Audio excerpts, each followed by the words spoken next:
Hello আকাশ, বলছি শোনো না, আমি লুকি লুকি তোমাকে ফোন করছি। হ্যাঁ মানে কোনো মতে আমি মানে বাড়িতে সবাই আছে তাও তোমাকে কল করছি। হ্যাঁ বাড়িতেই আছি। বলছি যে আমরা কিন্তু পরশুদিন দেখা করব, ঠিক আছে? হ্যাঁ হ্যাঁ হ্যাঁ দেখা করবো। কোথায় কোথায় দেখা করবো আমি তোমাকে বলে দেবো হোয়াটসঅ্যাপে, এখন আমি বলা অত টাইম পাচ্ছি না, ঠিক আছে? তুমি একটু বোঝার চেষ্টা করো। হ্যাঁ হ্যাঁ ঠিক আছে আমি, হ্যাঁ হ্যাঁ দাঁড়াও দাঁড়াও, হ্যাঁ আসছি। রাখো তুমি রাখো, পরে কথা বলবো তোমার সাথে।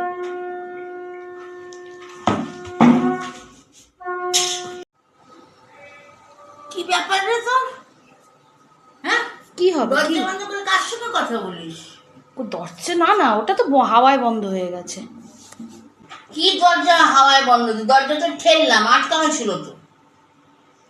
আসলে বান্ধবীদের সঙ্গে একটু কথা বলার থাকে, তো বান্ধবীদের সঙ্গে কথা কি সবসময় তোমার সামনে বলবো? কিছু পার্সোনাল কথাও তো থাকে রে বাবা, সব কথা বলতে হবে। এতদিন বান্ধবীদের সঙ্গে তুই কথা বলিসনি? সবসময় বড় হচ্ছি তো, সেটা তো তোমাকে মাথায় রাখতে হবে, কি মুশকিল। তুই বলে আমার বন্ধুর মতো সব নাকি বলিস। সেটা আমার ব্যাপারটা তোমাকে বন্ধুর মতো বললাম, তাহলে আমি তো ফোন করছিলাম আমার একটা বান্ধবীকে, শ্যামলীকে, তো ওর পার্সোনাল কথাও কি আমি তোমার সামনে বলবো? দরজা বন্ধ করার কি আছে? ওটার জন্যই দরজা বন্ধ করেছিলাম। নাকি কিছু করছিস? কি কি করছি, কি বলছো? দেখ, যদি কারোর সঙ্গে কোনো সম্পর্ক থেকে থাকে তা সেটা বলতে পারিস আমাকে। কোনো সব কারোর সঙ্গে কি সম্পর্ক থাকবে, সেরকম কি কিছু তুমি বুঝতে পারো? হ্যাঁ, আমার হালচালগুলো তো ভালো ঠেকছে না খুব একটা। বাবা সত্যি বাবা, তো আমি বুঝি না, তো ফোন একটা করেছি মানে কি আমি একদম সম্পর্ক চলে গেছি না, আমি কয়েকদিন ধরে লক্ষ্য করছি তো। কি লক্ষ্য করছো? কয়েকদিন ধরে লক্ষ্য করছি যে এটা তো হঠাৎ করছো, তো বড় তো আজকে হসনি। কয়েকদিন ধরে আমি লক্ষ্য করছি যে তুই দরজা বন্ধ করে কথা বলছিস।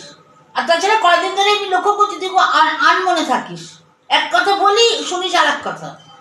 আমার তুমি তো জানো যে আমার একটু চাপে আছি কাজ নিয়ে, তাই জন্য কাজের চাপটাও তো নতুন না রে বাবা। তুই কাকে কি বোঝাচ্ছিস? কি দেখো, তুমিও তো ফোন করো বারান্দায় গিয়ে, আমি কি এরকম করি? আরে বারান্দায় গিয়ে কথা বলি, কিন্তু তা বলে তো দরজা কপাট বন্ধ করি না। আচ্ছা ঠিক আছে, যা করছিস ভালো বুঝেই করছিস, তবে এটা জানবি মার চোখকে অত সহজে ফাঁকি দেওয়া যায় না। মা ঠিক ধরবেন।